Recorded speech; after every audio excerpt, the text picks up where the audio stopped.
Early retirement provisions are being criticized currently, essentially from a pension envy perspective. A lot of people can't enjoy the benefits and protections of early retirement provisions, so those plans that do offer them are often criticized for having such provisions.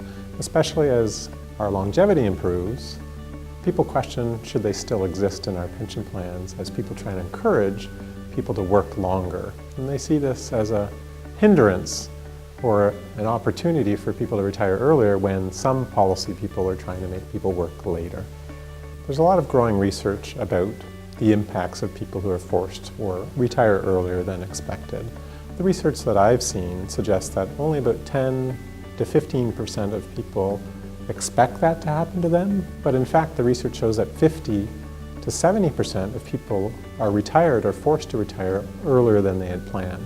So there's quite a disconnect between the optimistic version of people saying it won't happen to me versus it actually does happen to more people than they expect. Whether that's due to loss of job, their own personal health, the personal health of a loved one, these are things that aren't foremost in people's mind. So when it does happen and retirement happens earlier than they had planned, then that's a real issue. If early retirement benefits are removed from defined benefit pension plans, I think that both members, employers will suffer.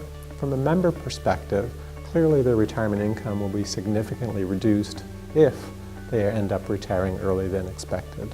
So for example, the Canada Pension Plan, if you retired 5 years earlier than you expect, it might be reduced by 36%. That's a big drop in income. Similar drops would happen for pension plan participants if retirement happened, for example, 5 years earlier. For employers, I think what they'll see is increased costs as people can't afford to retire, even though perhaps they should be retiring, whether that's health concerns or an employer downsizing or things of that nature. So the employer will see costs rise on keeping people on the payroll who might not be as productive as they would or fully focused if they were healthy and not distracted by the concerns that would have normally led them to retirement. Most pension plans, I believe, still have some sort of early retirement protection. Some are more generous than others, clearly, and that might be based on the type of industry. For example, teachers might come out graduating from university and work there until 55, and they've already have 30 years of service. So their early retirement provisions might reflect the needs of their members and employers. But I would think that most pension plans have some sort of early retirement provision. It's just a question of the size of the quote-unquote subsidy of offering early retirement.